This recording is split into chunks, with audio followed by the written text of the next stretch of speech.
Hello everyone, good morning to all of you.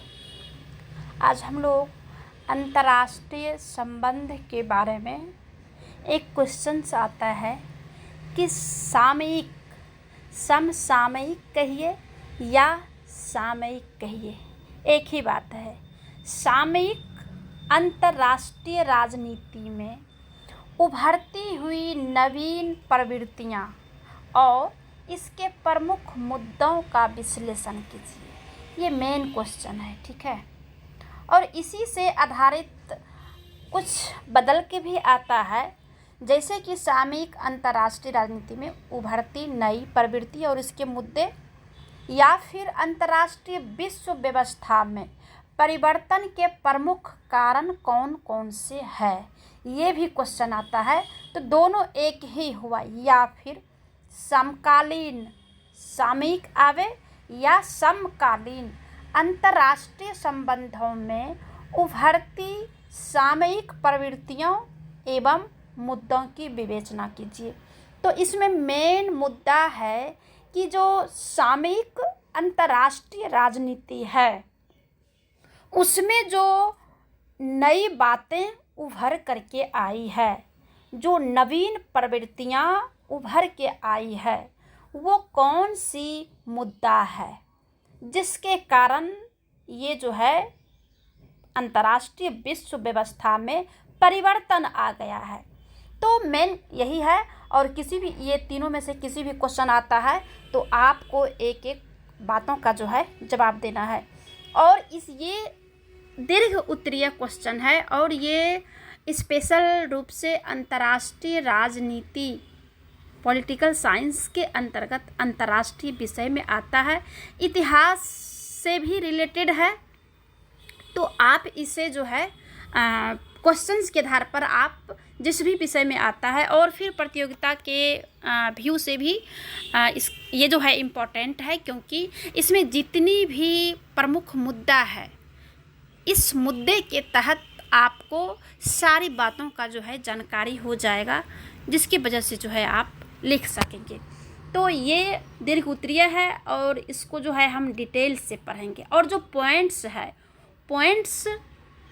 जो भी points है वो पॉइंट्स का आंसर आप शॉर्ट क्वेश्चन में आंसर भी लिख सकते हैं, क्योंकि एक पॉइंट्स का आंसर हम लगभग एक पेज में पढ़ाएंगे, बताएंगे।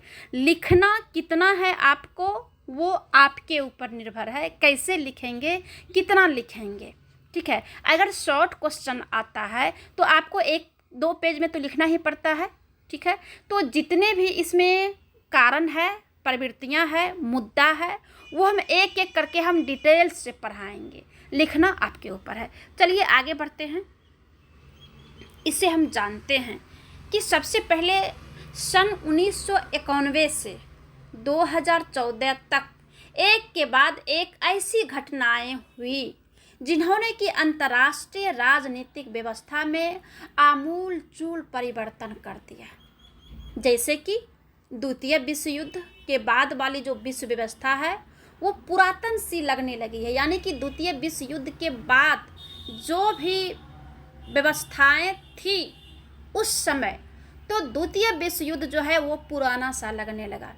फिर जो है नवीन अंतर्राष्ट्रीय व्यवस्था की पृष्ठभूमि में शीत युद्ध की समाप्ति और सोवियत संघ का पूर्वी यूरोप में प्रभावहीन होना भी अंतर्राष्ट्रीय राजनीति में जो है ये पुरानी सी बात लगने लगी। ये भी मुद्दा जो है जो कि विश्व व्यवस्था में परिवर्तन लाया। कुछ राजनीतिक विशेषज्ञों का कहना है कि 20वीं शताब्दी में 3 ऐसे अवसर आए जबकि अंतर्राष्ट्रीय राजनीतिक व्यवस्था में आमूल चूल परिवर्तन हुआ। कौन सी ऐसी 3 मुद्दा आया, 3 प्रमुख व्यवस्था आया, 3 प्रमुख परिवर्तन आया जिससे कि विश्व व्यवस्था को बदल दिया। जिसमें कि पहला है प्रथम विश्व युद्ध की समाप्ति के बाद 1919 के बाद जो प्रथम विश्व युद्ध की जो समाप्ति हुआ उसके बाद। दूसरा है कि द्वितीय महायुद्ध सन 1945 के बाद, तथा तृतीय अवसर 1991 में सोवियत संघ के विघटन के बाद विश्व शक्ति में संतुलन में बुनियादी परिवर्तन के रूप में दृष्टिगोचर हुआ है। तो अंतर्राष्ट्रीय राजनीतिक व्यवस्था में समय समय पर पूर्ण नई प्रवृत्तियां और मुद्दे के उदय के कारण बदलाव होता रहा है और अंतर्राष्ट्रीय राजनीतिक व्यवस्था निरंतर बदलती रही है। व्यवस्था में परिवर्तन के प्रमुख कारण निम्न है, जो हम आगे पढ़ाएंगे। ये इसका इंट्रोडक्शन है। ये इतना जो है आप प्रमुख मुद्दा यहाँ पे 3 ही है। 3 मुद्दे की यहाँ पे बात कही गई है और तीनों मुद्दा के बाद जो परिवर्तन हुआ है बस इतना ही है। आइए अब एक एक पॉइंट्स के रूप में जानेंगे कि किस कारण से जो है आमूलचूल परिवर्तन विश्व की राजनीति में हुआ। पहला है शीत युद्ध का अंत। ठीक है, शीत युद्ध का अंत।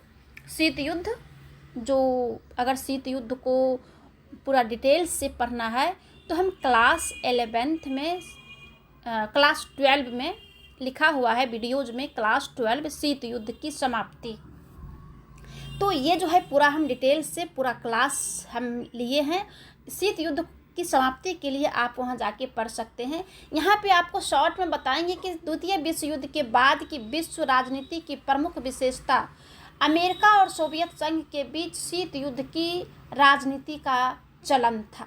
शीत युद्ध एक वैचारिक लड़ाई था। 2 विरोधी जीवन पद्धतियां, उदारवादी लोकतंत्र और सर्वाधिकारवादी साम्यवाद, सर्वोच्चता प्राप्त करने के लिए संघर्ष करने लगे। 1990 के बाद पूर्वी यूरोप और सोवियत संघ से साम्यवादी शासनों को विदाई दी गई।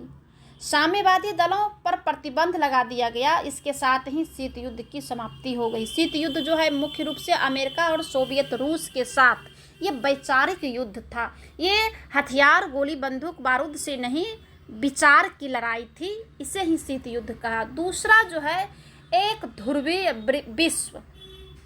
एक ध्रुवीय विश्व पर भी एक वीडियो है, आप इसे क्लास 12 में लिखा हुआ है, क्लास 12 और एक ध्रुवीय विश्व।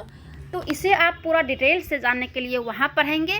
और यहाँ पे हम शॉर्ट में बताएंगे कि द्वितीय विश्व युद्ध के बाद विश्व 2 गुट में बटा था। एक गुट अमेरिका और दूसरा गुट सोवियत संघ। लेकिन कुछ दिनों के बाद क्या हुआ कि सोवियत संघ का विघटन हो जाता है, तो उसके बाद अमेरिका जो है महाशक्ति बन के रह जाता है। ठीक है, और विश्व राजनीति में 2 भीमाकार दैत्यों के बीच का संघर्ष नहीं रह जाता है। साम्यवाद के अवसान और दूसरे भीमाकार दैत्य की अकाल मृत्यु हो जाती है। और खारी युद्ध एवं इराक युद्ध में अमेरिकी विजय ने उसकी शक्ति, प्रभाव और वर्चस्व में अभूतपूर्व वृद्धि हो जाता है। यही कारण है कि अमेरिका, भारत और रूस जैसे देशों को इनकी जो है धमकी देने लगते हैं, जो है ये धमकी देने लगते हैं, क्योंकि एक ध्रुवीय विश्व का जैसे ही आप पॉइंट्स आएगा वैसे ही आपका दिमाग जो है या हम लोगों का दिमाग जो है अमेरिका पर चला जाना चाहिए। क्योंकि जब 2 विश्व युद्ध हो रहा था तो 2 महाशक्ति था, एक अमेरिका, दूसरा सोवियत रूस। 1991 में सोवियत रूस जब ख़त्म हो जाता है तब एक बच जाता है अमेरिका, जो कि इसका वर्चस्व बना रह जाता है, इसका सैनिक गुट भी बना रह जाता है, जिसकी वजह से ये सारे देशों के ऊपर जो है अपना धमकी भी देता है। कोई भी काम दबाव के ऊपर भी, दबाव के तहत जो है करा भी लेता है। ये है एक ध्रुवीय विश्व। तीसरा है साम्यवाद का अवसान। साम्यवाद का अवसान भी डिटेल से पढ़ा दिए हैं, और अगर शॉर्ट में आता है तो इतना लिखना काफ़ी है, यहाँ से लेकर के यहाँ तक। और अगर आपको नोट्स दीर्घ उत्तरीय प्रश्न में इसे डालना है तो इसका जो मेन बातें हैं उस बात को आप रखेंगे। जैसे कि शीत युद्ध होता है और शीत युद्ध में 2 महाशक्ति की विचारों की लड़ाई होती है, एक सोवियत संघ, दूसरा अमेरिका। तो सोवियत संघ का विघटन हो जाता है 1991 में, क्योंकि मतलब कि लड़ाई प्रथम विश्व युद्ध और द्वितीय विश्व युद्ध में इतना मतलब कि जो लड़ाई हुआ, इतनी पैसा खर्च हुई सोवियत रूस का, जिसकी वजह से वो जितने भी लोगों को एकजुट करके रखे थे, कौन, सोवियत रूस एकजुट करके जो रखे थे, तो उसका जो है पालन करना कठिन हो गया, क्योंकि आर्थिक रूप से रूस कमज़ोर हो गया था, जिसके वजह से जो है रूस जो है, सोवियत रूस जिसे कहते हैं या साम्यवाद कहते हैं, वो क्या हो जाता है, उसका विघटन हो जाता है। मुख्य बात यही है। अब यहाँ पे थियोरिटिकल रूप से आप पढ़ सकते हैं कि 90-91 में एक क्रांति हुई जिसमें कि यूरोप में कम्युनिस्ट को कब्र में गाड़ दिया, और नवंबर 1979 को हंगरी, और 29 जनवरी 90 को आयरलैंड में, यानी कि बहुत सारे झगड़े होते हैं जिसकी वजह से जो है ये कमज़ोर हो जाते हैं और सोवियत रूस का पतन हो जाता है। उसी का नाम है साम्यवाद का अवसान, यानी साम्यवाद का अवसान हो गया, ख़त्म हो गया। चौथा जो है जर्मनी का एकीकरण, ये आपको इतिहास में भी मिलेगा कि जर्मनी का एकीकरण, ठीक है, जो बिस्मार्क थे उन्होंने जो है अपनी बुद्धि, विवेक बुद्धि से जब पद संभाला तो जर्मनी को एक कर दिया। तो ये जर्मनी का एकीकरण क्या है, आइए जानते हैं कि 3 अक्टूबर 1990 को जर्मनी का एकीकरण हो गया। बिना युद्ध और संघर्ष के 45 वर्षों बाद 2 राष्ट्रों का हर्षोल्लास एकीकरण आधुनिक इतिहास की महत्वपूर्ण घटना है। 1961 में बर्लिन की दीवार खड़ी होने के बाद तो वहाँ माइंस बिछाकर तारों की बार लगाई गई थी ताकि कोई सीमा पार न कर सके, लेकिन 9 नवंबर 1989 को बर्लिन की दीवार तोड़ने से पूर्व के बीच के लगभग 29 वर्षों में इतना लोग, यानी कि 1,78,182 लोग इसको लांघ करके इसके नीचे से दूसरी तरफ भाग निकले, और 101 ने अपनी जान जोखिम में डाली, और इस कोशिश में 192 लोगों की जान भी गई थी। जर्मनी के एकीकरण के प्रयत्नों में सबसे पहली सफलता उसमें मिली जब 9 नवंबर 1989 को बर्लिन को 2 भागों में बांटने वाली बर्लिन की दीवार को तोड़ने का काम किया। 18 मार्च 1990 को पूर्वी जर्मनी में पहली बार स्वतंत्र चुनाव हुआ, और फिर 1 जुलाई 90 को दोनों जर्मनियों का आर्थिक एकीकरण हो गया और दोनों का मुद्रा एक हो गई, और 4 अक्टूबर 90 को चांसलर हेल्मुट कोhl के नेतृत्व में एकीकृत जर्मनी की नई सरकार पदारूढ़ हो गई। तो ये रहा जर्मनी का एकीकरण। आप इसे नॉलेज में रखने के लिए सारा डिटेल से पढ़ सकते हैं, और एग्जाम के व्यू से आप मुख्य रूप से 2-4 बातें जो है इसमें आप ऐड करके लिख सकते हैं। 5वां जो पॉइंट है, गुटनिरपेक्ष आंदोलन की प्रासंगिकता। जो गुटनिरपेक्ष आंदोलन की प्रासंगिकता, अंतर्राष्ट्रीय राजनीतिक व्यवस्था में आए परिवर्तनों में ये आंदोलन की प्रासंगिकता का भी एक प्रश्न विचारणीय मुद्दा रहा है। शीत युद्ध का अंत होता है, द्वितीय विश्व युद्ध व्यवस्था के स्थान पर एक ध्रुवीय व्यवस्था का उदय होता है, जिसमें कि एक ध्रुवीय व्यवस्था का उदय यानी कि अमेरिका का उदय और सोवियत संघ का पतन। तो इससे क्या होता है कि निर्गुट आंदोलन अप्रासंगिक तो नहीं हो पाया, यानी कि जैसे कि भारत जब 1947 में आज़ाद हुआ था तो देखा कि दुनिया जो है 2 गुटों में बटा है, एक तरफ पूंजीवादी अमेरिका, दूसरी तरफ साम्यवादी रूस। तो भारत ने सोचा कि हम कहाँ जाएं, अमेरिका से भी काम है हमें और रूस से भी काम है, तो इन्होंने क्या किया, गुटनिरपेक्ष का जो है रास्ता अपनाया। तो वही कहा गया है कि गुटनिरपेक्ष जो आंदोलन चला, जिसमें कि ट्रस्की और स्टालिन भी 2 देश उदय हुआ था जिसका कि प्रमुख थे, उन्होंने भी जो है गुटनिरपेक्ष आंदोलन का समर्थन किया और गुटनिरपेक्षता की नीति को अपनाया, ठीक है। और फिर अन्य देश जो कि दबाव में आकर, कुछ देश अमेरिका में शामिल हुआ था और कुछ देश रूस में जो शामिल हुआ था, वो लोग भी क्या किया कि इस गुटनिरपेक्षता के आंदोलन को देख करके, गुटनिरपेक्ष नीति को देख करके तो इन्होंने भी जो है धीरे धीरे जो है अपना वहाँ से खिसकना शुरू किया, जिससे कि सोवियत रूस तो पूरी तरह से जो है ख़त्म हो गया, ठीक है। तो ये रहा गुटनिरपेक्ष आंदोलन की प्रासंगिकता। इसमें जो मेन बातें हैं उसे आप खुद से जो है लिख सकते हैं, इसे पढ़ करके। जो मेन जो व्यवहारिक बात थी बस यही थी, ठीक है। आगे जो है संयुक्त राष्ट्र संघ का बढ़ता परिवार और सैनिक गुटबंदियों का बढ़ता महत्व।